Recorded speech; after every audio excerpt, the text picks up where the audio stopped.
in comments.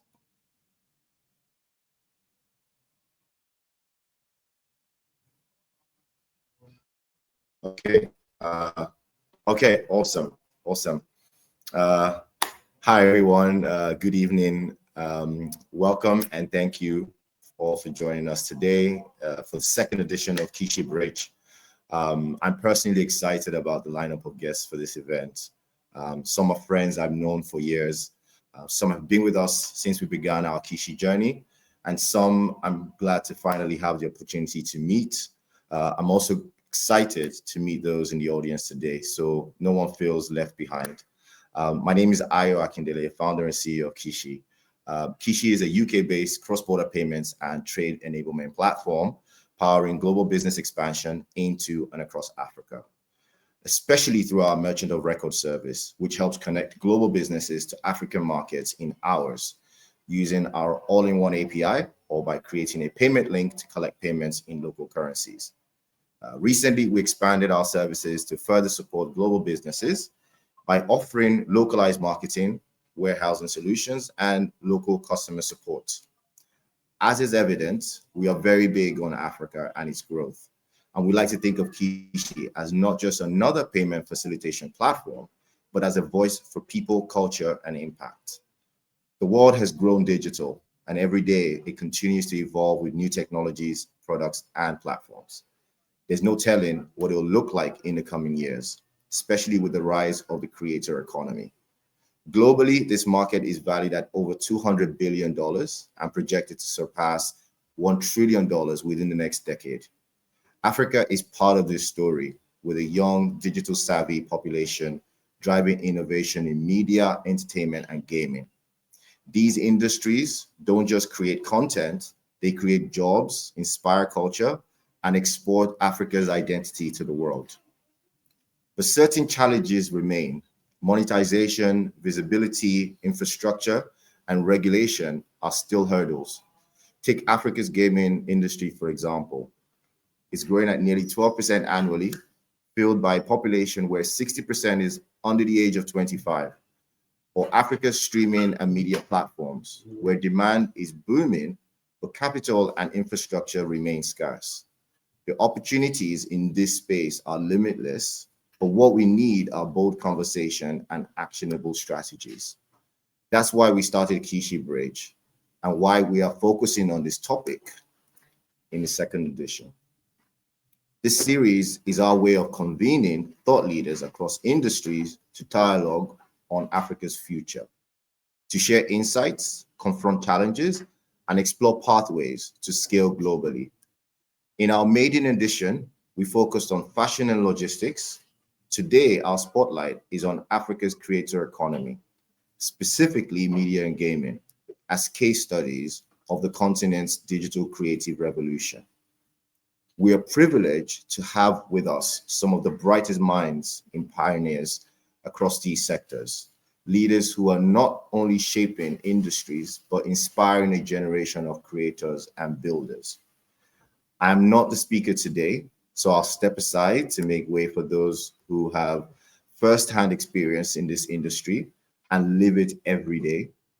And with that, it's my pleasure to introduce our moderator for today, Jessica Hope, the CEO of Wimbot, who has spent her career amplifying African voices and narratives across global platforms. So once again, thank you for being here. We look forward to an engaging discussion that helps us all in our own way to build the Africa of our dreams. Over to you, Jessica. Thank you. I know you've been all of a sudden struck with a flu or something today. Thank you for powering through. Hope you're well. Thank you very much, Ayo, and hello, everyone. Ayo, thank you so much for hosting me. I think I'm probably one of those old people that you mentioned that you've known for a very long time. But like the network is strong. We've collaborated for a lot over the years. Congrats also to Kyshi for the growth and the progress and what you guys are doing in the space. really important, bridging these gaps between UK and Africa in terms of helping people move money around. I'll just do a really quick intro of myself. My name is Jessica. I run Wimba, a PR company specializing in the Africa tech space. But interestingly, before I started Wimba, I worked, I guess, kind of in the creator space. I was part of Nollywood with the first wave of Iroko TV hustlers. I joined Jason Njoku, who's one of the panelists this evening, in 2011. And we were part of that sort of early wave, not only of like tech, African tech storytellers, but also helping, I guess, to monetize content in a way that Nollywood had never really seen before. And I'm not as qualified as Jason to speak on that, so I'll let him discuss that. But the creator economy is one that I've always been interested in. Many years ago, straight after University of Manchester, again, Jason and I worked together in the creator economy in the publishing industry. It's not easy. But again, we worked with fashion people, we worked with artists, designers, all sorts. So it's an area that's very close to my heart. In the context of this session today, we want to talk sort of more broadly around sort of African creators and builders in the media and entertainment, gaming and digital platforms. And we're going to be speaking to founders and developers and storytellers and brand builders. Typically, the creator economy also includes musicians, storytellers, influencers, artisans, fashion designers, etc. The whole gambit is a very broad label, creators, but we'll be focusing very much on entertainment gaming today. And we're going to be sort of dissecting some case studies that are sort of leading Africa's digital creative economy. We know that there's money to be made in the space, but I guess one of the things that we want to discuss is actually how do creators monetize their skill, their passion, their work, their life endeavors. We're really fortunate today to have an incredible lineup of speakers. So I've already name checked him already, but let me go again. We have Jason Njoku from Iroko TV and Raptures.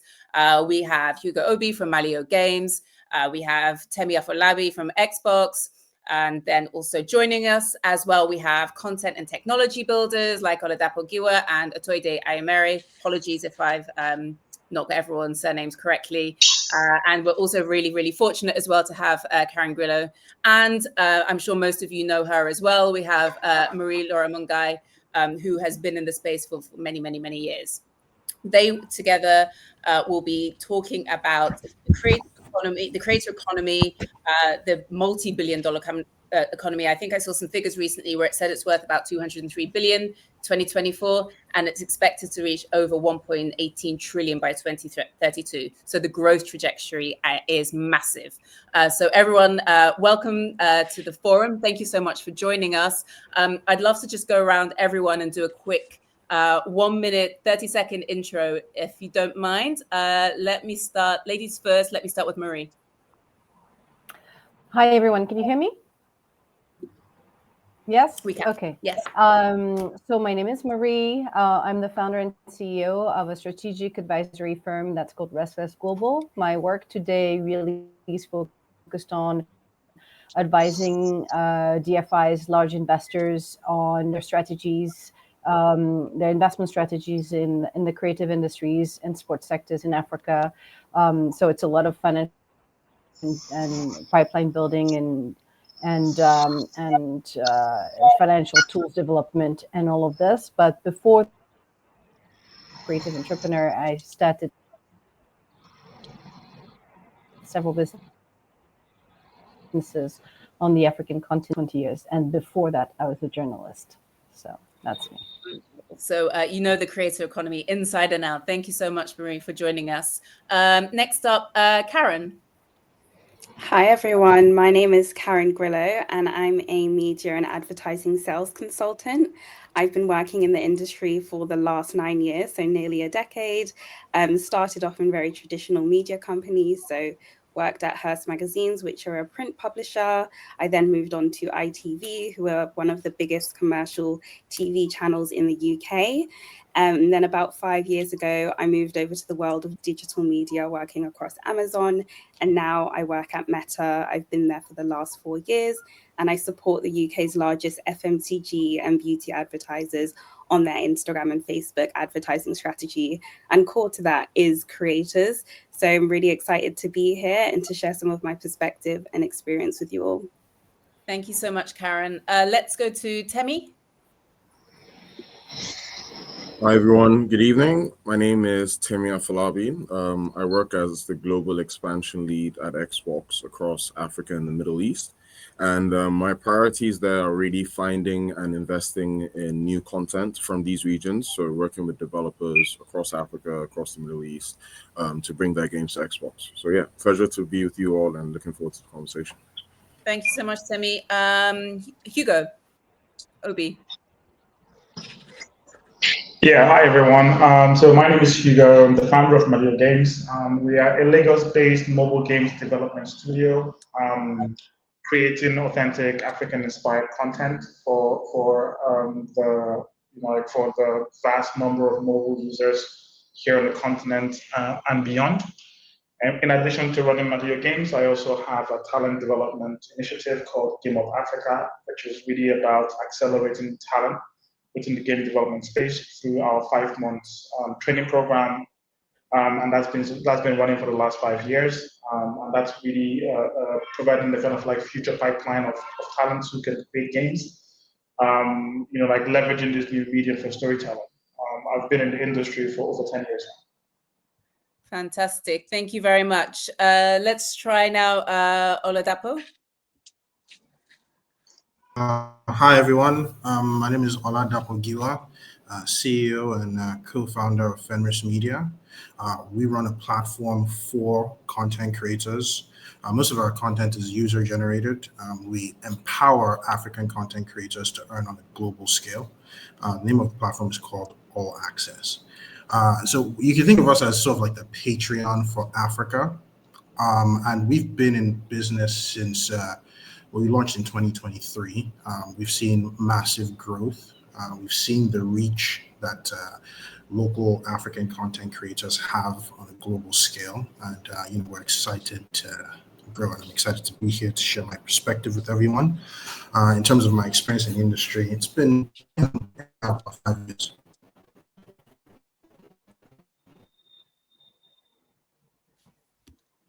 Okay, sorry, the internet just cut out there, but I think we're okay. And I think our last but not least, Jason.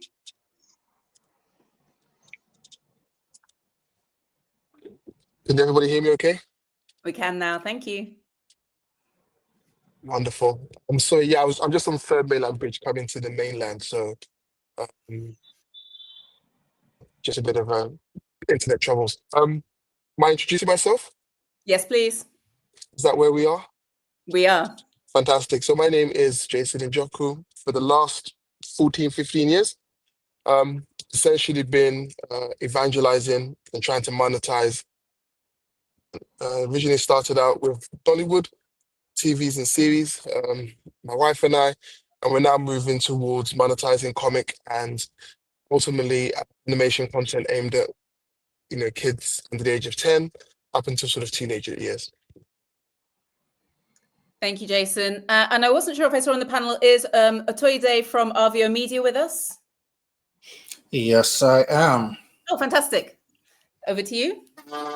Hi, how's it going, guys? My name is Otoide Ayemere. I founded a company called RVO Media. As a software developer myself, we have been pretty much the tech team behind a lot of startups. But in the more recent time, I've personally been a travel creator, and I have built out a platform I call WeJapa, where users can generate itineraries for their trip.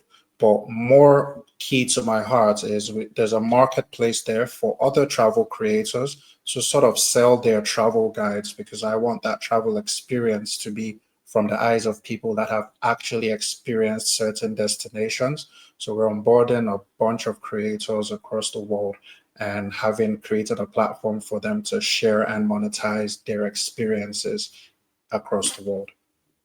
Fantastic. Thank you so much for that introduction. And Otoide, let's start with you. Let's open the forum. Let's open the discussion with you, if that's okay. So, you know, you focus very much on kind of content creation for Instagram, TikTok, YouTube. Your counterparts outside of Africa often earn, you know, significantly more on these platforms with the same or maybe even less engagement, which seems massively unfair. But tell us how this affects you and what steps need to be taken in order for you to, you know, secure a more equal footing. So the thing is, for me, early on, I have understood the game is all about where your audience is coming from, right? The real problem with African creators is if your audience is primarily African, you're going to be obviously earning less. Why? It's because one, we don't have our platforms. Ideally, for me, I would want us to have our platforms where our creators are paid based on advertising revenue dictated by us and companies here. Because I find it ridiculous that brands pay America to advertise to Nigeria, right?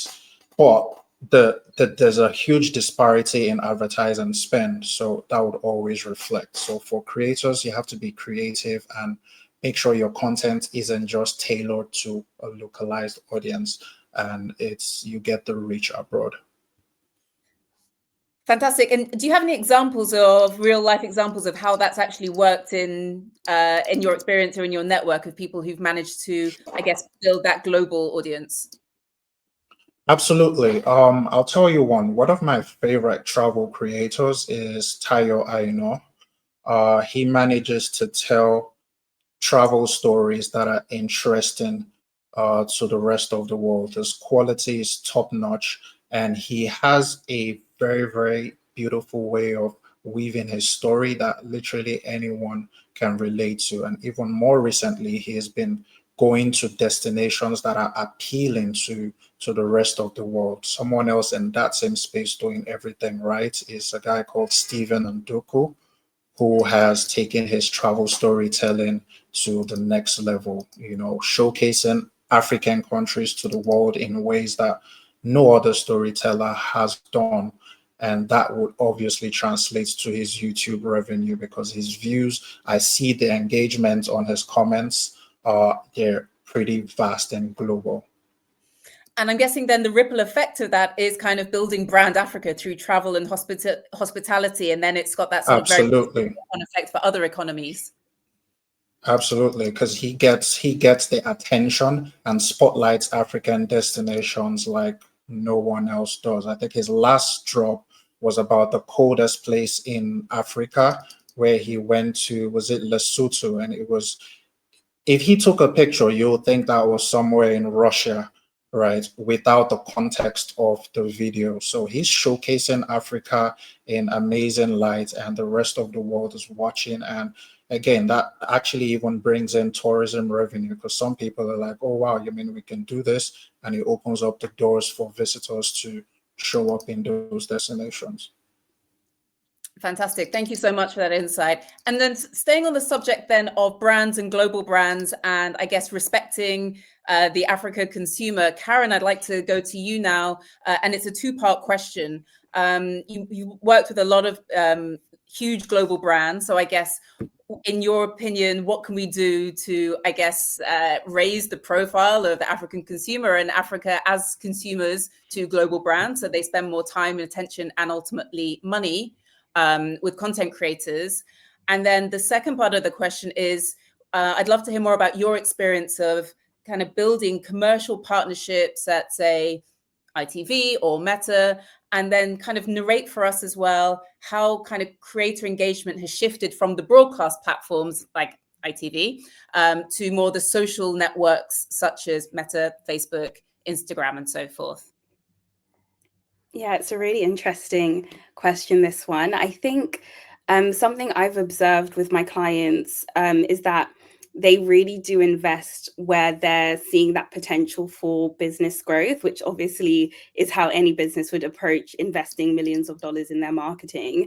I've worked across both Ireland, the UK, and also on campaigns that are not just kind of local, but also global. And something I've noticed is that in the markets where there's not really a strong media agency infrastructure, those markets tend to not see a huge amount of investment. So I really would love to see more kind of media agencies that are Africa first, based in Africa, or at least have global networks rise up to help accelerate that investment and really retell the story of what that African creator can do for a business. I think African creators are quite unique because most countries on the continent have a really huge diaspora, and there's the benefit of not just being able to tap into an African creator's local audience, but also their audience in the diaspora.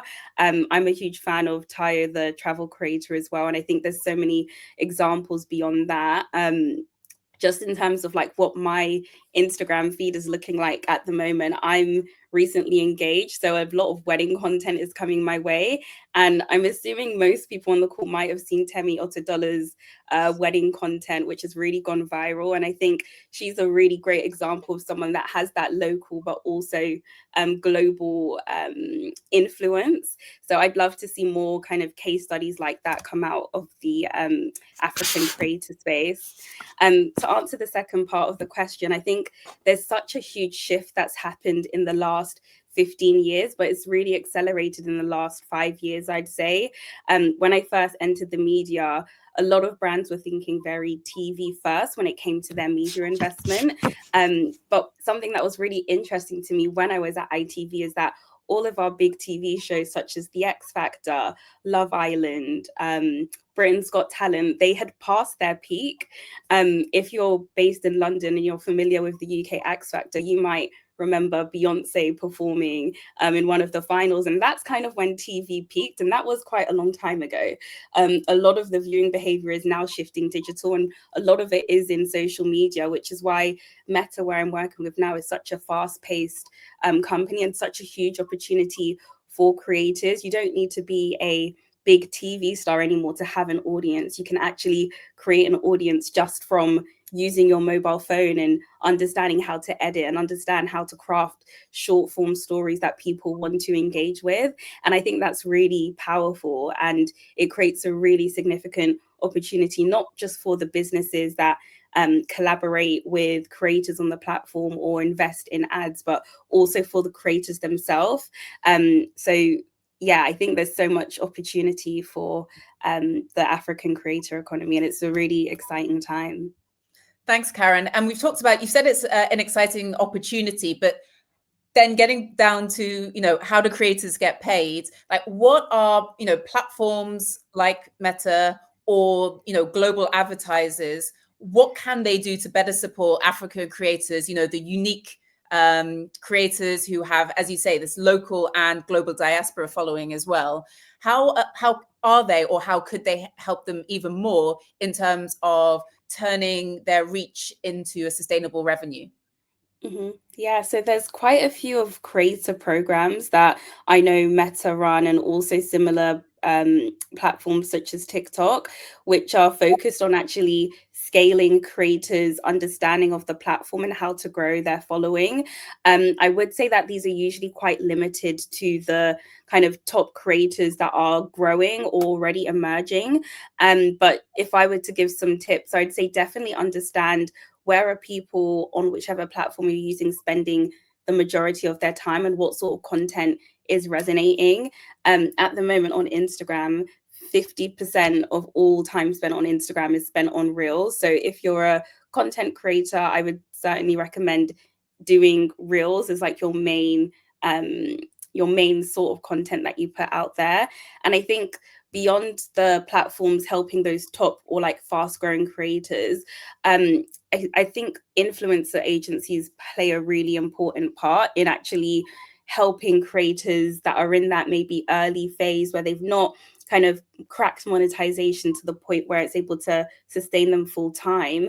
I think there needs to be a kind of second partner in that kind of opportunity. So I would certainly try and recommend leaning on those experts that already understand the industry and how to work with brands and pitch a creator in the way that positions them best to grow their monetization. Amazing. Thank you so much. And then, so actually, that's a fantastic segue onto Oladapo, because your work focuses very much on building products that empower African creators. So Karen talked about some of the mentorship programs and how companies like Meta can kind of help support the creators. But for you, it would be great to hear more about what Feminist Media is doing in that space in terms of building the products. But the second part of the question would be what gaps in Africa's digital infrastructure are actually limiting for creators, and how can local platforms help fill those gaps? Thank you very much for the question. So in terms of thinking about how creators sort of like market themselves on social media, things have shifted, right? So I'd say like 5 years ago, it was very different from what it's like now.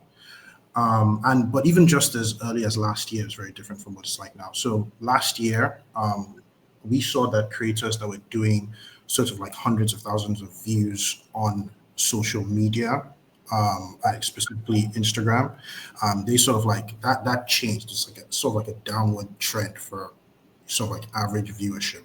And that came around with sort of like Meta's change in policy, right? So for me, it's like a lot of these African content creators are trying to market themselves and push against the algorithm. That's basically, it's a Western algorithm, it's a Western company, right? They have very different sort of like aesthetics that they cater to.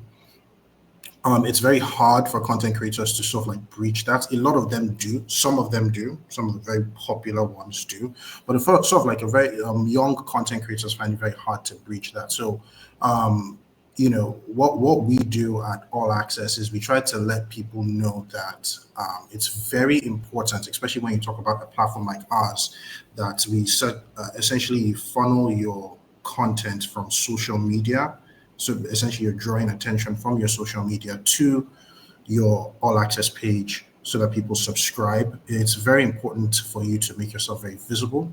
Most of them are on multiple platforms. They're on X, they're on TikTok, they're on Instagram, they're on, they're on a lot of different platforms. I would say that the sort of like the major challenges, and this is something that I advocate for, is that we need to build more indigenous platforms, right? I think right now the world is moving more from sort of like this global market to regional markets, all right? So we have the West, that's Meta, X, and a little bit of TikTok, but then we have Asia, right? They've got Red Note, they've got TikTok, they've got Bigo, they've got different sort of like social media there. In Africa, we don't have any indigenous platforms that platform our creators that have the specific narrative or cultural context for people to gain more visibility, right? You're always going to be sort of like second when it comes to sort of like that global context if you're competing on a platform that was not designed for you. Okay, thanks for that. So then I guess the second part of that question would be, what steps does it take to build a platform like that? I mean, massive investment, right? Massive investment is the first step. African developers need a lot of upskilling. When we started building our platform, you know, we struggled a bit. It was a massive learning curve for us. And, you know, we're still, you know, very nascent. We're still very new, right? And we're still learning and growing. But the biggest challenge is investment. We need more people willing to take that bold step to say we want to create something that is uniquely African, right, that deals with the African context, right? You know, funny enough, when you look at sort of like the stats of the platforms that Africans are on, yes, a lot of us are on Instagram, but Africans are very much, you know, WhatsApp, right? They're very much WhatsApp, they're very much Telegram. A lot of businesses are running off WhatsApp. A lot of businesses that even are on Instagram or Meta or X are funneling towards things like Telegram or towards things like WhatsApp. And that's very analogous to what you see on, you know, places like Red Notes and, you know, WeChat that you have in Asia. And I think, you know, if we created something very similar to that, that allowed that sort of like community-driven engagement, because community is very important here. it would platform a lot of people. Thanks. Interesting that you mentioned the sort of WhatsApp side of things for the kind of commerce. I put an order in recently on the Dilab website, and it went straight to WhatsApp, having a back and forth discussion, and it worked, and it worked really well. But as you say, it's kind of taking you off the kind of commerce platform for a creator, and shifting things a bit. Thanks very much for that, Oladapo. Jason, the next question is coming to you. So I'm hoping Third Mainland Bridge internet is okay. Interesting. So Oladapo mentioned investment, and obviously Iroko is known for being one of the earlier stage startups that attracted a huge amount of investment, not nearly as much as the likes of a Netflix, for example, but comparisons were always made in terms of why is Iroko not as big as Netflix, even though Netflix must have raised hundreds and hundreds and hundreds of millions more in investment. So I guess the question for you, let's start with Nollywood, and then we can move on to what you're doing now with Raptures. You maybe were the early adopter of digitizing Nollywood and sort of rethinking how Nollywood was distributed.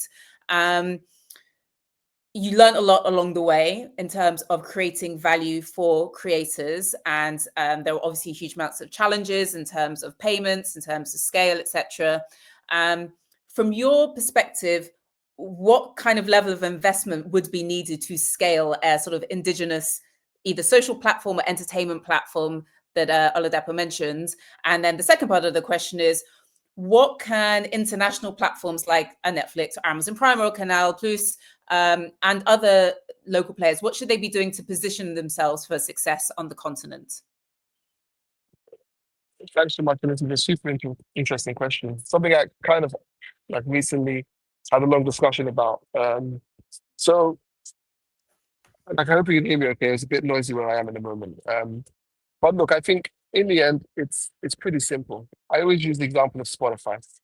So Spotify raised $2.5 billion before they went public, and this was over like a 13-year period of time. Almost every consumer platform that people use at scale today, it took almost $1 billion to get it to scale. Now that requires big technology, requires putting teams in place, requires all sorts of different things to be done in order for this thing to work, right? And I think ultimately, like, there needs to be that ability for people to be patient, for people to be like investors to be understanding that these things take a huge amount of time, and they actually need to be able to take those long-term investments. The other thing I always say is that when people truly understand what the value of these things can be, that's where they tend to invest. We actually have more corporate venture capital in this part of the world around content than we do anything else, right?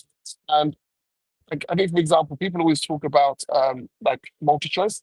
One of the things that MultiChoice have done really well in recent times is that they've obviously invested quite dramatically in Showmax, right? Showmax essentially raised what? Well, actually, no, Showmax in the last 2 years have lost almost $400 million in that period of time in order to build the service which is at least competitive with Netflix, right? So again, just to put it into context, like they've lost $400 million over the last couple of years to compete with Netflix. And they're competing with Netflix when in reality, Netflix have no employees in Africa. They have nothing in Africa, right? But at the same time, they're making multi-billion-dollar investments going back like 20 years, right? So I think the challenge of any type of, I guess, premium service is that you expect to spend like an abnormal amount of money, and it's going to take a huge amount of time. So I don't think people fully truly appreciate what that means. I think just sort of add one more thing. It's, you think of Netflix as a super successful startup, which it kind of was a long time ago. But in order for Netflix to get their first 1 million subscribers, they spent about $450 million. Even for MultiChoice, which is by far the largest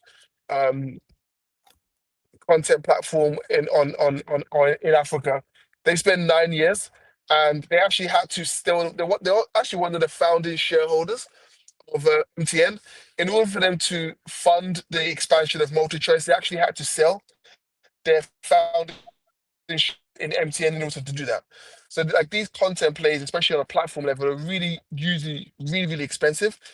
They usually take like sometimes up to 10 years to get there. I think from my perspective, like we raised what $40 million or so. We invested our existing revenue and capital and various other things to essentially build what we hoped to be like a really big business. In the end, I don't think it was really a capital thing that essentially kind of like caused us challenges in this part of the world. It's just people's like unwillingness to pay. I think there are some things that Africans are willing to pay for, and there's some things that are just super price sensitive for. So I think that is why we typically have a scenario today where a lot of the actual content that people are consuming is largely free, and it still sort of has that struggle to monetize. So my sense is that I would love to see an indigenous owned platform. I think a good thing now is that you know, creating these platforms, you know, should have come down and will come down. Perhaps with AI and additional productivity, it will make it much more affordable. But I think in the end, there can be a really big challenge to be able to find that indigenous platform which can actually sort of build all the monetization things in place. But again, my hope is that someone does do that. And that person has to be young and willing to commit the next 10, 15, 20 years of their life to do that. So yeah, it's going to be tough. Yeah, it's just going to be tough. And I think the challenge right now as well, to sort of like, dovetail that is the diaspora monetizes so well. From your Afrobeats artists to a lot of what Mollywood is trying to do in terms of like, generating income from overseas. The diaspora monetizes relatively much, much more easier than Africa at the moment. And that's something which I don't see that trend like reversing anytime soon. Thanks, Jay. And just a follow-up question there then. So who's going to win and who's going to lose? So in terms of who's going to win, who's going to lose in terms of local versus international platforms, and who's going to win and who's going to lose in terms of content creators or distributors? I think the global platforms, by default, they win because they don't have to do anything. Like I mentioned, the Netflixes, their services are available in Africa. They have no employees here or anything, right? Amazon, they say Amazon left. Amazon didn't really leave. I was watching Amazon Prime yesterday in Lagos. You can still access it. It's not an issue, right? Is local pricing there, limited in limited places, etc. Right? So I think by default, we're such a small part of the global monetization story that by default it doesn't really matter. And in some cases, we're less than 1% of the actual revenue, budgets, and etc. So it just doesn't. We're just irrelevant. So by default, they win. I think the challenges with people like Showmax and MultiChoice and now Canal as being one big conglomerate is, they have these legacy businesses which are, have their own successes but still have their own challenges, and they can monetize those really well. I think they'll shrink costs and they'll focus on long-term plays. But in the end, in this part of the world, local content overwhelmingly dominates, right? So if you look at ratings on, DSTV, on GoTV, on Canal Plus, it is overwhelmingly like local content. Even if you look at some of the top sort of content playing out from Africa on the likes of YouTube, etc., it typically is local, right? But it's a story where, like, pretty much everywhere in the world, content tends local because people obviously, jokes, skits, etc., really kind of resonate with people from whence this comes from. So I think ultimately, like, the global platforms will win by default because they don't have to really win in this market, and the local platforms just have to be defensive. And the second question, I completely forgot what it was. If you just repeat that for me, please, that'd be fantastic. Who is going to win in terms of the platforms or the content creators? I feel that one thing that Nigerians have been really good at is creating like relatively high quality content on pretty like limited budgets. Yeah. As long as they can continue to do that, I think they'll monetize it. I think strategically, there's some big mistakes that people are making, like putting all of their movies on YouTube, because I think that's just disastrous for the long-term value of the industry. But they're still able to monetize that, and I'm sure they'll continue to do that. So, yeah, I think in the end, as long as you can create a lot of really relatively high quality content and you have a large enough audience, I think you'll make money. And I think any money made in any because of Nigeria's such low cost and sort of I guess like low compensation market, anybody making any good money in the millions of naira is going to be doing very well in the context of Nigeria, right? So I think um, as long as that calculus still remains, then I think they'll be fine. Amazing. Thanks very much, Jay. And so, Marie, I'm going to move on to you now because you've structured a ton of deals. You've worked across multiple creative sectors, and you've done the creative side of things. You've built, you've scaled, you've exited, and now you're in a position to advise, governments, DFIs, studios, structure deals. Both Jason and Oladapo mentioned already that massive investment is needed. And you also mentioned recently in an article as well that platforms like Twitch and Etsy are kind of locking out African creators. So it feels like there's a ton of creative creator talent across the continent, but the sector broadly does not have enough investment going into it, either from, I guess, government level, but also, private backing as well. And then kind of global platforms are kind of working against them, such as Twitch and Etsy as well. So from your perspective, what should global platforms be doing differently? And how should they be helping African creators get paid? Thank you for this. I'm glad I'm going after Jason, because usually Jason and I, we agree and are very now realistic and maybe slightly cynical view of the market, but I think we've been through similar experiences. My first reaction to your question is, why would global platform help African creators? They don't care. They do not care. They're in the business of making money. As Jason just said, we're irrelevant in Africa. That's just a reality. And we can talk about this all day long, but I think we have to be very realistic about our very small size of our market and our position that is not a position of strength. And then we have to address that and try to see how do we grow from this position that we're in that doesn't make our market interesting for the global platforms. So the first thing I would say is, first of all, this whole idea of we should have, local platforms and control the distribution of our own content. Ideally, yes.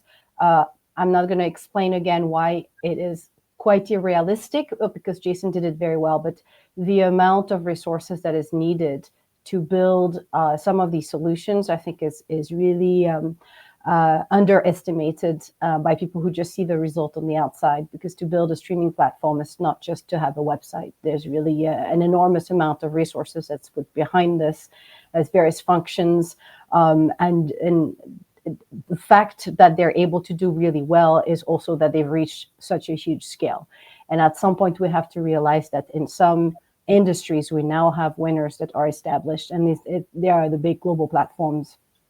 And even with the disruption that comes with AI, it's still going to be some of the same winners, the Googles and YouTubes and Metas and Apple, and it's almost impossible to compete against them or Spotify. And my view is it's much better to try to figure out how to get the best deals from them and really strengthen what we can strengthen in terms of our position, including on, in terms of creativity and what African creators can bring to negotiate better terms and better deals. There are two things that skew the impression that skew our markets even smaller than what they are. So there are two levers that I think that we can, not the platforms. The platforms are not going to do anything on their own to help any of us, right? But that we on the African continent should come together with one strong voice and argue for ourselves. So there's two things. One is the issue of payment and payment integration. So you're also mentioning what I wrote about Twitch and Etsy. So there's two different issues here. But what happened with Etsy is not that they actively locked out African creators, but they moved to an in-house payment system called Etsy Payments for their own reasons, for compliance reasons, for to lower their own costs, and which means that they've stopped allowing individual payments through PayPal. And African creators used to use PayPal to access Etsy. So that's by default. They're now not able to access the platform or to get paid through the platform. So that's what happened. This is just one example of how global platforms are not going to make any effort to be inclusive of African payments.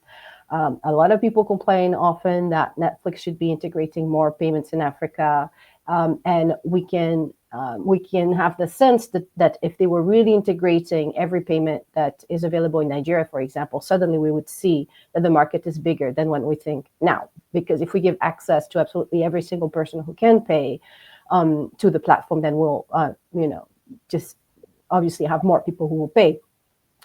And that works for all the other platforms. So why aren't they integrating more? Again, it's not their priority. They don't care. And the reality technically is that these global platforms, they only work with 2 or 3 or 4 global payment integrators. These are giant companies, but that we don't even know. You don't even know the names of them, that aggregate payments globally. And these payment aggregators, they might integrate a couple solutions in Africa, Paystack, Flutterwave, but they're not going to go much further than that.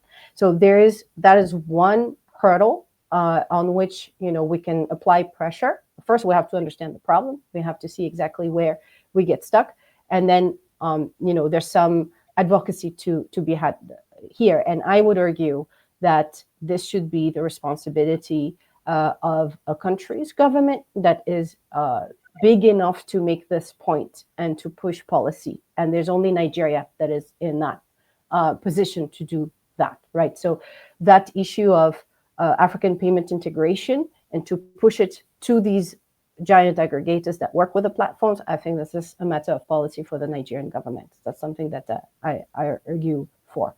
The other issue is the limited advertising capacity that we have on the continent. So we have very few advertisers. They pay very little, and that's why African creators are paid a lot less than others. It is a function of the advertising market.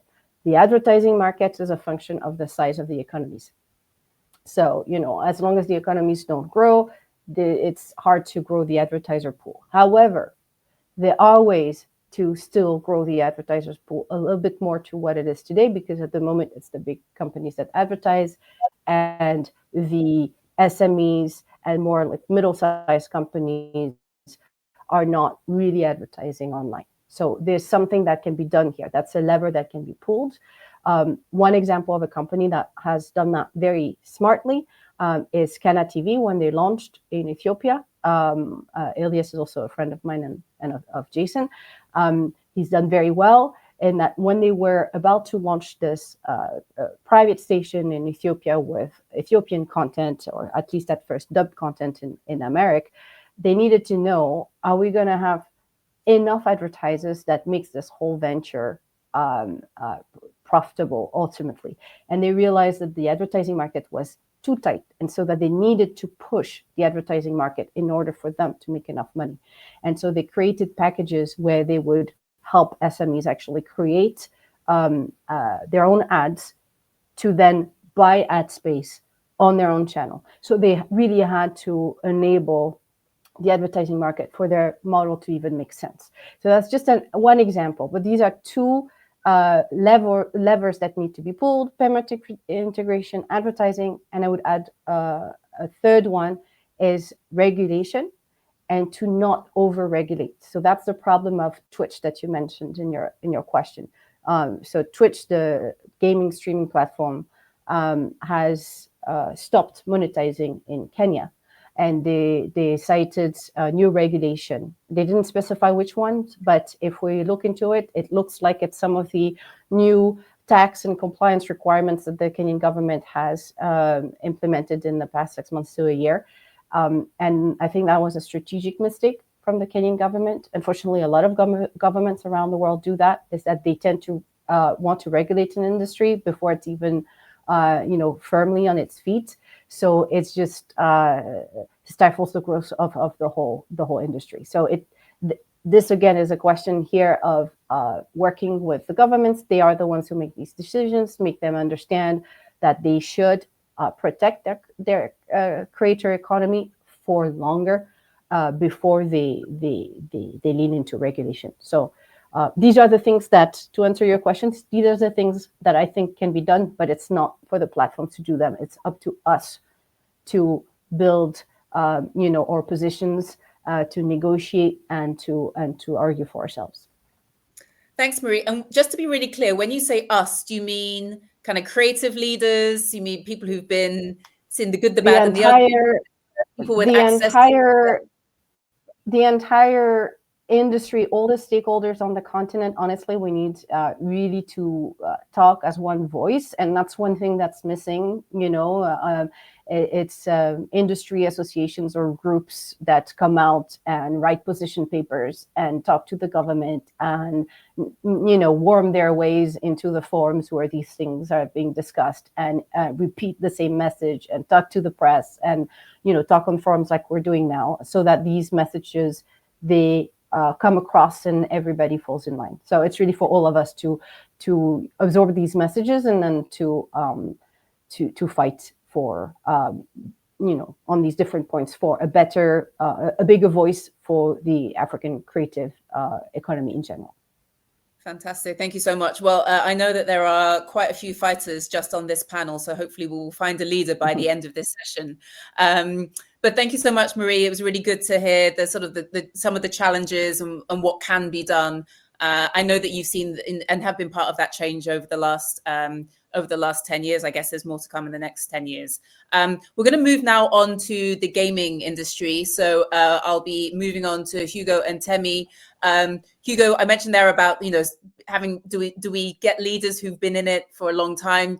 You're a decade into the gaming space, so you're the perfect person to discuss, I guess, kind of the gaming sector and its relationship with the creative sector in Africa. In fact, you've even, at Malio Games, I believe you've even collaborated with Disney. I know we've talked a lot about sort of global partners, global collaboration, that there can't be a bigger player in this space than Disney. But from your perspective, I guess, before getting to that stage of collaborating with Disney, what challenges did you have whilst you were scaling Malio? And how did you move just from sort of starting in Nigeria to expanding just on the continent, let alone outside of Africa?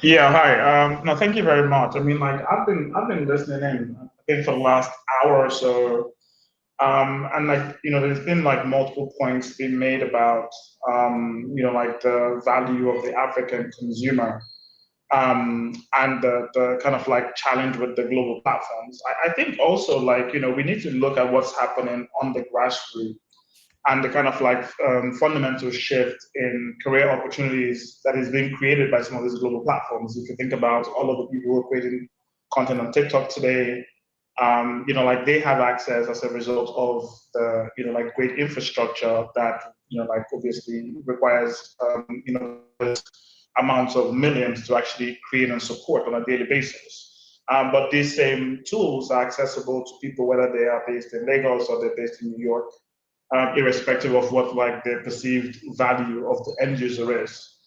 Within the gaming space, I think one of the big areas that we had to figure out was the skill side. So the global distribution platforms exist, Apple and Google being the primary ones for mobile, Xbox, PlayStation, Steam, being the big ones for console and for PC. But then, people don't have the skill sets required to actually create content for these platforms, even though the mobile platform has been accessible pretty much from day one. Google Play and Apple don't have, huge restrictions, in terms of who can publish on their platform and who can earn on their platform, and for the most part, who can pay using those platforms.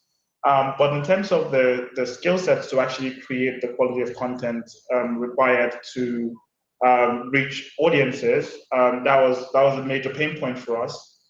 When we figured out our way around that, I think the next thing comes back to the who do you create for? Our priority at the time was to create for our local audience. It's still kind of our core priority now. So building for the African user. I think there are three reasons why we prioritize building for Africa rather than building for North America. The first one was from a culture standpoint, culture storytelling and positioning standpoint. we can build, sort of like generic games, and we would just be one of those studios that creates generic content that no one knows about. I think Marie was just talking about those payment platforms that no one knows about. Obviously, makes hopefully billions of dollars. But we could be one of those types of companies, or we can try and have some form of identity. And we chose kind of like identity, cultural identity, and African-based studio building rich, hopefully rich African content. So that's reason number one. Number two is like addressable market. Like mobile is large, internet penetration is there, population is large. So there is a potentially large user base that can be targeted with this type of content. And I think the third one is around cost of acquisition. And I think like that ultimately is the most important one, the one that is often disregarded when people think about, what region of the world do you build for? So sitting in Lagos and having limited investment, if we build for a North American market, the cost per acquisition of a customer in the US is something that we could just never even dream about. And we could never compete with anybody else in the same category as we are. So if you imagine, say, Showmax as an example, going to the US and trying to acquire US customers, they're competing with Netflix, they're competing with, like Hulu, they're competing with Disney Plus, they're competing with Amazon Prime. They can never compete in terms of advertising dollars, even though, Showmax is a huge company within the continent. When they go into a market like that, like ITV Plus, like every single person who has some kind of like streaming service, they couldn't compete on user acquisition. But in the African market, they absolutely can. They stand a chance.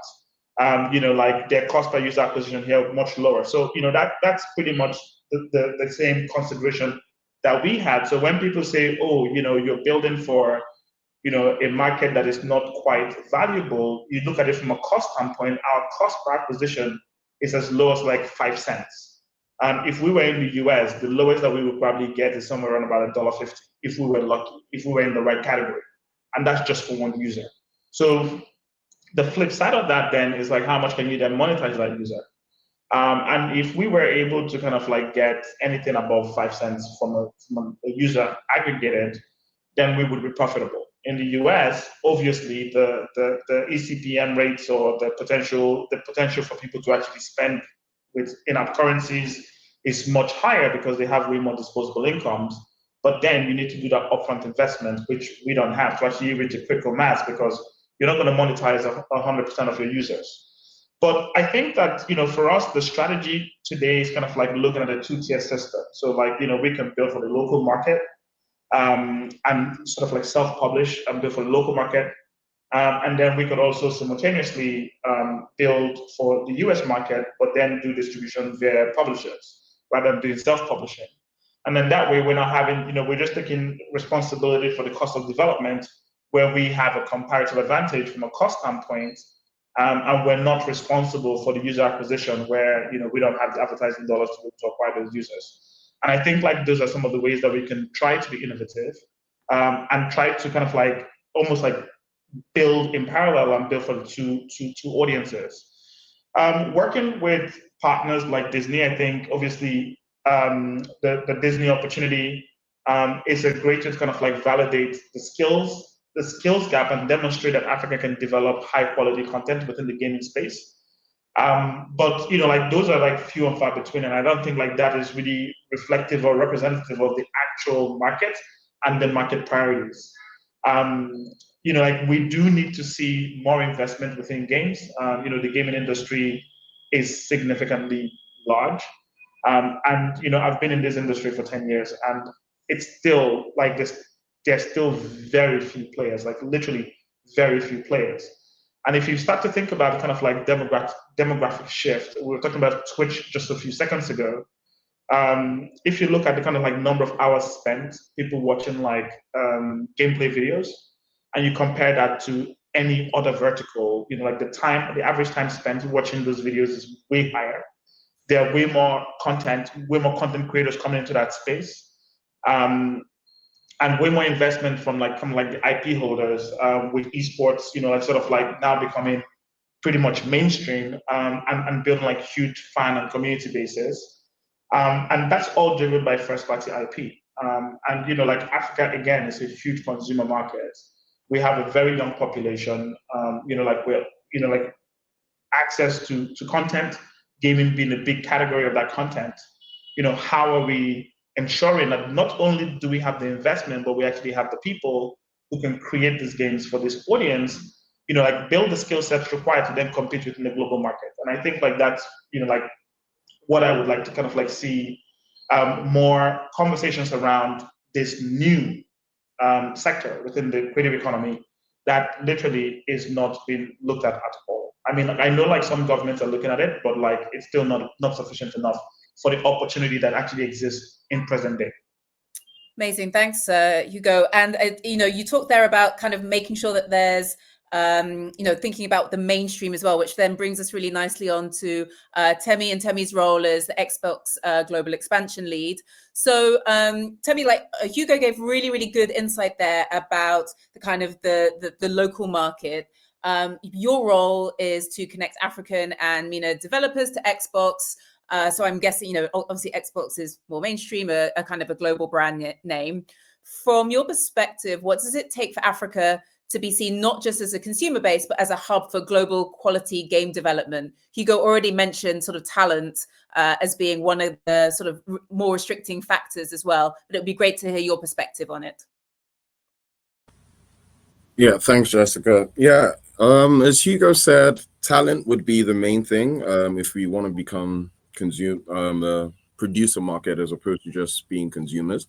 So it would be about upskilling devs. I think we already have a lot of talent, Nigeria especially, but across the continent, I've met a lot of talented developers over the years.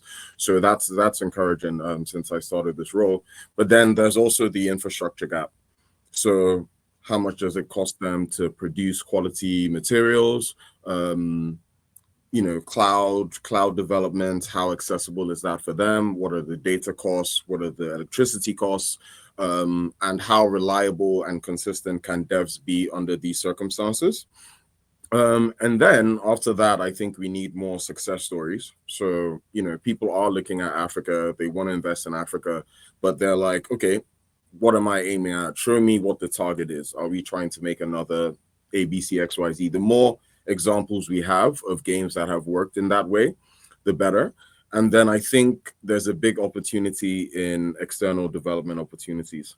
So it's about upskilling to a level where we can then display and start to receive revenue from working on larger global projects.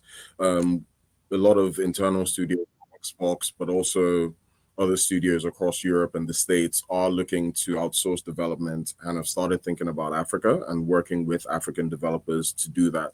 So I think that'll give our developers a lot more exposure. It'll increase credibility. And also, it's more reps. It's working on higher quality stuff. It's learning on the job and so on and so forth. So I think those are the things. It's really the talent is here. So I would say it's the infrastructure gap, and it's having more success stories that we can point to, and people can say, oh, okay, this was a game made in Africa. It sold X amount of units. It's got X amount of monthly average users. And it doesn't even have to be, a crazy success. Someone is not going to make, a GTA in the next year or two or anything like that.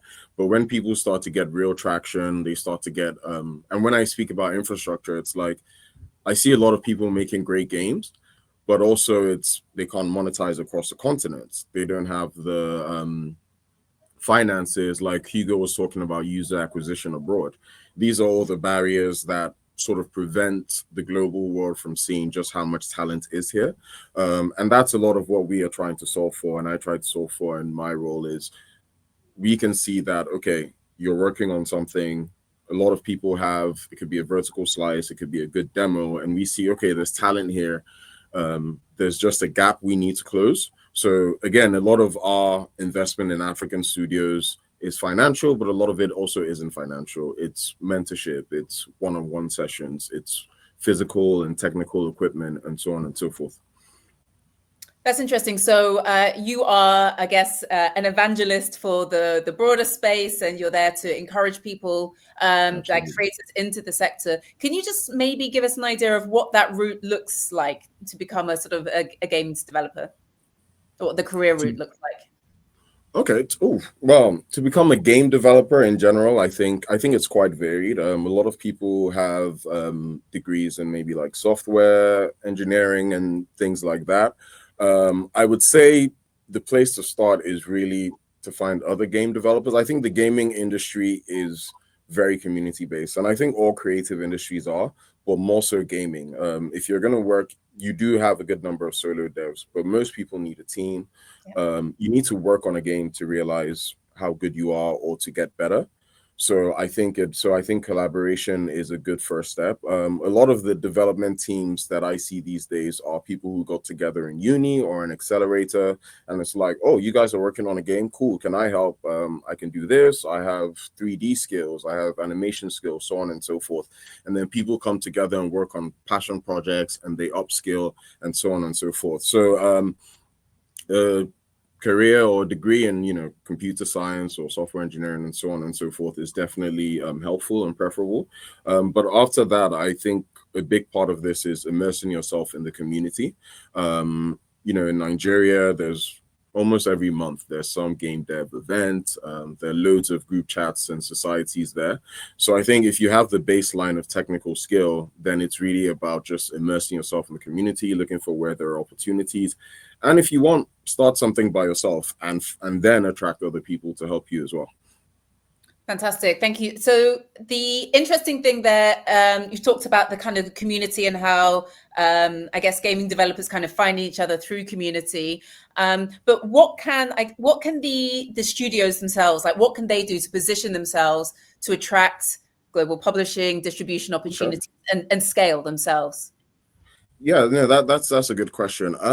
One, I think there needs to be an increase in polish. So we see a lot of games and good ideas, and they just don't have that final level of polish that is required for a global platform. And I think that comes from investment and so on and so forth, which is why we try to invest, obviously. But I think also you're planning from a business POV, right? So you've made a game. It's unlikely that your game itself, the mechanics are going to be revolutionary. I think if you're on the continent, you need to tap into cultural local stories that only you can tell. There's no point trying to make a game that competes with FIFA. You're not going to make one as good. But if you tell a story that's local to you that only you can tell, or you are best positioned to tell, then we're looking like, oh, that's interesting. Our players might want to see this. They haven't played this before, and so on and so forth. So it's cultural stories that are unique to you, but then you want the mechanics and the way the game is played to feel familiar, to feel global. So I don't need to be from your country to, understand how to work the controls, but it does take me on a journey that I wasn't already aware of. And then another thing we look for is how far out have you planned this? So what is your monetization strategy? We're beyond the point where it's just about making the best game possible. It's not that. What are the games that are comparable to your game, and how have they performed on the Xbox platform? How have they performed on Steam? What is your differentiator from these other games as well? So a lot of what will give us confidence is how in depth we can see that you've planned out this roadmap. And then lastly, partnerships are a big thing for credibility. So if you have partnerships with telcos, accelerators, payment providers, so on and so forth, I realize that a lot of global companies, almost to a degree, rely on the due diligence of others. So sometimes I'll look at a game and I'll see, well, you've already released on Steam. Well, that gives me confidence that this is a team that, can hit deadlines, can follow procedure, that have their paperwork and business in place, and so on and so forth. So have you released something on the App Store before, and so on and so forth? So those are some of the major things we look for. And I think it's, again, beyond a great game or a great idea, we're also investing in a business, and we want to feel like you prepared for this like a business. And that goes from everything from your decks, your presentation, to your projections, your user segmentation, your monetization plan, and so on and so forth. Fantastic. Thanks so much, Temi. And it's interesting there that you're talking about the sort of the creative and the business now, and trying to get the two to work together. One of the things that you touched on, and I'd like to move back to Karen here, is you talked about community building and culture. So Karen, it would be great to hear from you. and hear a little bit more about your thoughts on what role does community building, and that could be anything from the followers, fandoms, niche tribes. How does that play out in terms of long-term creator success? And the second part of that question is, what do brands look out for when they're looking at community building? Yeah, I think community building is really critical for long-term business success. I didn't mention it in my intro, but I actually co-founded a business that does ski trips every year, and we grew a really huge following on Instagram just from sharing content of us on our first trip, which was just a group of friends. But we've now scaled to having a 500-person trip every year in ski resorts in Europe. And what's different about us is that we celebrate kind of being Black on the slope. So bringing the culture through DJs that play our music in the mountains, which is really drastically different to what's been done before in that environment. And it's become a very community driven business. We literally wouldn't be in the position we are today if it wasn't from the community that was built across our social media. And I think in terms of what metrics are important, it's actually not just about followers. Yes, it's great to have, tens of thousands of followers, but engagement rates are really important. There's no point in having 1 million followers if only 0.5% actually engage with your content. So being able to show that you've got high engagement, even if you don't have a high following, is really important for brands now. And if you also think about the way the feed and the algorithm on a lot of these platforms work, so on Instagram, Twitter, now Facebook, it's moved from being based on who you're friends with or who you're following appearing in your feed to actually being AI recommended based on what interests and signals you're giving when you browse through the apps. 50% of all content on Instagram now is actually all AI recommended. So it's actually not based on that social graph, but actually about what content are you most likely to engage with. So your follower count isn't as important, although I would say a lot of big advertisers are still quite traditionally minded, so they do look at that. But engagement rate, how many people are viewing your reels, I think those are really important numbers to bring to the surface. And with regards to your community, I think it's also really important to not just have it fixed on social platforms. If you're able to translate that into a newsletter or translate that into a WhatsApp community group, these are all really great touch points and really valuable data for you to actually have ownership of, because it sits outside of just those platforms. And specifically for Africa, WhatsApp is a really, really huge focus for Meta as a business at the moment. Africa and Asia are the only markets that use WhatsApp in a really sophisticated way, where you can buy products through the app, you can conversate with businesses, and now it's moving to a space where creators are actually going to be able to unlock more of those solutions. So I think that's a really exciting way that creators can really build community, but also benefit from the power that you can get through the platforms and different technologies. Thanks, Karen. And so it feels like there's obviously a focus on creating a community, and consumers are becoming more and more sophisticated. So it's an authentic community that I think really helps to scale. But you also touched upon the importance of the algorithm and AI there. So I'd like to move on back to Oladapo now and talk about some of the issues around discoverability being quite a significant challenge. It would be great to have your advice and your thoughts around how African creators are disadvantaged potentially by platform algorithms, or if you have any examples of actually how they are they have the advantage as well. It would be great to hear your thoughts on that. All right, thank you. That's a very good question, very pertinent to my space. So, like I mentioned, change in meta rules, we saw a downscaling of sort of like the attention that African content creators got.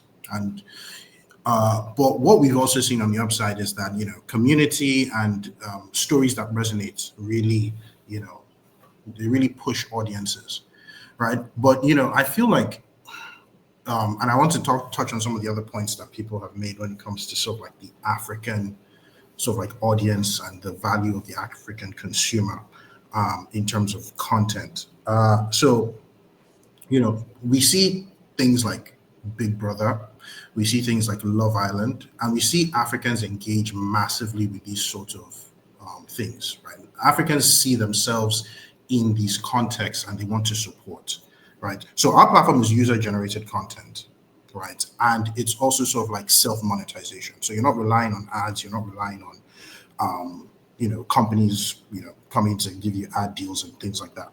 You're monetizing your content, you're monetizing yourself, right? Now, visibility is very important in that context, but I feel like storytelling, the ability to storytell is very important. I often tell people that, in some contexts, even the content that you create isn't so much as important as the personality that you have, right? Personality is hugely important. And the way the world is moving, personality is almost your key to creating sort of like a cult following. Right. And we saw this in the early days, around the 90s and the early 2000s with sort of like televangelism, right? People creating an entire community based on their ideology and based on their, cult following and charisma and personality, right? A lot of content creators use those same tools in order to build a following, right? So if you're a fitness content creator, you create a story, you create sort of like this and what's really popular now is sort of like this rags to riches, I focused, I built this sort of like empire and things like that.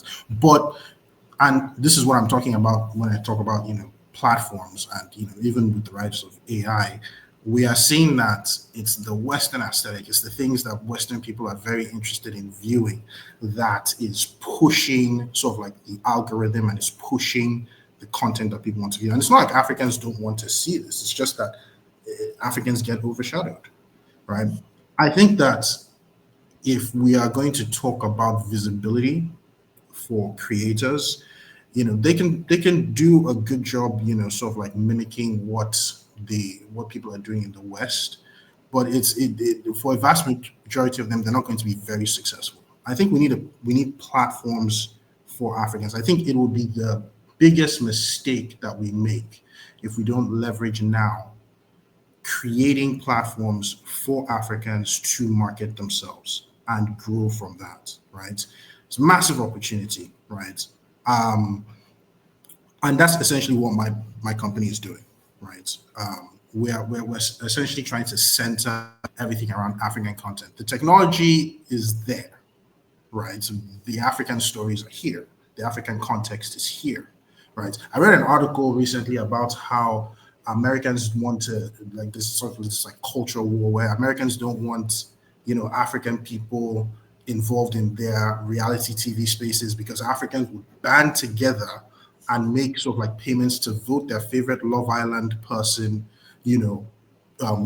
push that favorite Love Island person to win, and they're just like, this is some bullshit. This is Love Island or whatever this thing is for the West. It's for America.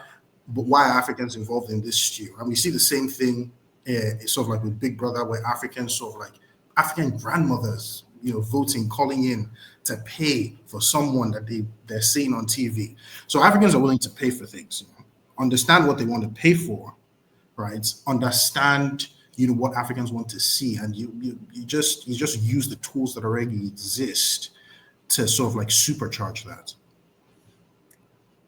Thanks, Oladapo. So interestingly, earlier on, Jason had mentioned the fact that it's very difficult to monetize African audiences. You're saying that they will spend money on things that they really, really, truly believe in. So let's move back to Jason. Jason, your thoughts on that very quickly, but also where does this kind of like what's the payment process look like, and what is the future of, say, subscription models and advertising in Africa's media economy, creative economy? So I think my experience is limited on the advertising side, but from all intents and purposes, it's pretty much the big platforms who take almost all of the advertising spend, at least on the internet, right? From my understanding, especially when it comes to video, it's essentially YouTube. I think YouTube basically swallows everything. There are some platforms in like Kenya, like Rusasa, who have a defensive position because they're a big media company with like billboards and TV and radio, etc., they're able to sort of like hold on to some advertising and extend that to their free SVOD platform. For the most part, it's the USB platforms, self-service ones that people typically sort of patronize. On the like Love Island, because I remember seeing that where there was definitely some big pushback in terms of obviously like Nigerians, Africans voting patterns. I never knew you had to pay for those things. So surprised to hear that. I don't watch the Love Islands of the world, so I don't really have an opinion on that. But I think like ultimately, one thing we really have time for in this part of the world is entertainment. And a big part of it is just sheer escapism. People just essentially want to kind of like, get away from their kind of pretty some shades, pretty harsh reality. So I'm sorry, get some lights here. So I definitely can understand why it creates a lot of buzz and a lot of excitement. But in the end, I'm still not seeing a monetization path. Um, but big brothers of the world still command attention. They still struggle to monetize in this market, even with such a big franchise. Um, but they still aggressively monetize with like different brands and different advertisers, etc. But I think it goes in ebbs and flows. Big challenge, especially about like advertising. 3 or 4 years ago, if you wanted to throw up a billboard in Lagos to do any kind of advertising, it was super expensive. Fast forward now, the economy is in a much different, a much more difficult place. You see billboards prices have gone down. There's less demand, etc. So I think the big struggle is if your economy and if your market is struggling, you have to sort of almost like rebase and reset your expectations of what you can actually make in terms of like real like advertising value. And I think that's the main thing that we need to kind of be cognizant of in our markets. In the US, people don't make a lot of money there because there's a lot of money to be made there because the markets are just stupidly crazy, right?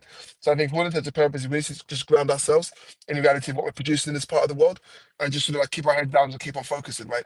And with some, I guess, with some grace, then the macro will improve and then think people get richer. But until people get richer, we don't expect everyone to get richer at the same time, right? And that is unless you focus on the diaspora. Makes sense. Thanks, Jay. And actually, there's a couple of comments. We're running out of time, sadly, but there is a couple of kind of film-related comments. So I'll questions. Benjamin asks, and Jason, you just touched upon it here, like with YouTube being one of the big boys. Do any of the panelists, so Jason, I'll direct this to you. Do you see filmmakers adopting the buy a film feature on YouTube as a way of securing revenue? So I've actually seen a number of people talk about that. I think what's interesting is, when I was at sort of the recent Canex event in Algiers, 5 years ago, if you went to a film producer and says, "Hey, do you know what? Here's your content. Can I essentially do like a revenue share or do anything else like that?" They will laugh in your face and tell you to go away. The fact of the matter is that the vast majority of filmmakers can't even monetize the content that they've created, so they're much more open to do like revenue share deals, etc. But I feel like they I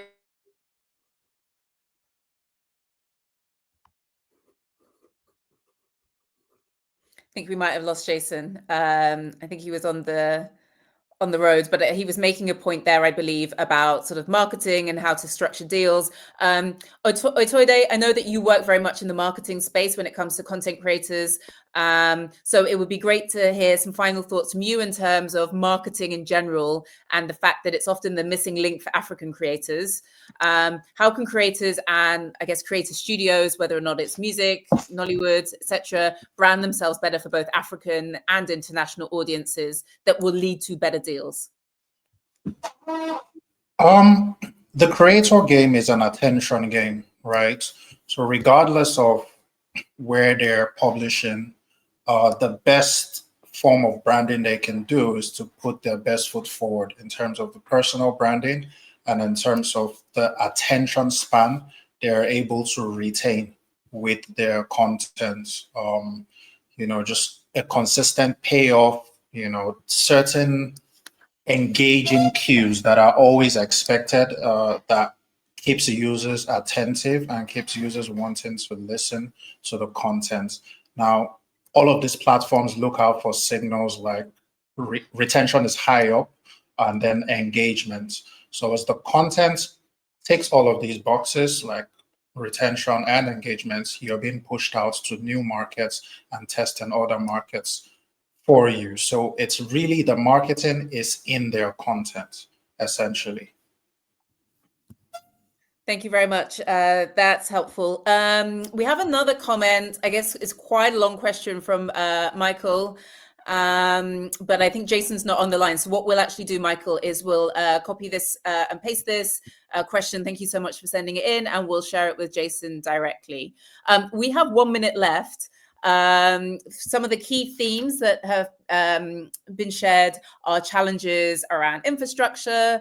The advertising pool is pretty small as well, needs to grow, and we obviously need more brands to value African disposable income as well. Obviously, it's lower than many people in the West, so I guess the market will grow incrementally as people's disposable income grows as well. Other than, say, I guess the gaming sector, which is something that Hugo mentioned in terms of talent, I think it seems to be there's a huge amount of creative talent, and people are able to make entertaining creative talent on very, very, very low budgets. And it's probably quite exhausting for a lot of the content creators, but the passion and the energy and the authenticity is there. As we said right at the beginning of this panel session, it's a growing market. More money is coming into it. There's a need for more private investment. There's a need for more government investment, which is something that Marie mentioned as well. And hopefully we will have our own leaders within this panel or watching this panel of people who are able to, I guess, influence global investors, local governments to help support the industry and grow it as it deserves to. And I think there is also the need to continue to appreciate the fact that the local African audiences across all 54 countries should be enough to sustain itself. And then on top of that, you then also have the diaspora markets as well. So it's going to be continue to sort of see incredible global growth. I'd like to thank everybody on this panel for your time, your insight, your thoughtfulness, the examples that you've given. I'll hand back over to Ayo now, who can probably just close out the session with some discussions on and some points on how Kyshi is supporting creative economies. Thank you, Jessica. Wow, that was wonderful. So yeah, really sad that this has to end. I could listen for the next 1 hour, but I'm sure you haven't got all that time. So I really, really do appreciate all of the thoughts and insights that have been shared today. We're really passionate about this space. We are actively looking for ways to support more creators. I love the idea of building our own, just as they've done in Asia. And I think I second those thoughts shared earlier that we should build ours. So I know we've got friends in Meta here, but hey, let's build our own Instagram. Let's build our own YouTube. And I think that would be certainly a good way to go. And maybe we should have Africa Creatives Association, and let's go do all the lobbying needed to make sure that we get very fair representation. So, but once again, I thank you all. I don't want to keep you all and your evenings, but yes, we shall rise. It's all I can close out with. So thank you so much again, and have a good evening, everyone. Take care. Thank you all. Thanks, everyone. Cheers, guys. Thank you. Thank you very much. Bye. Thanks, everyone. Bye.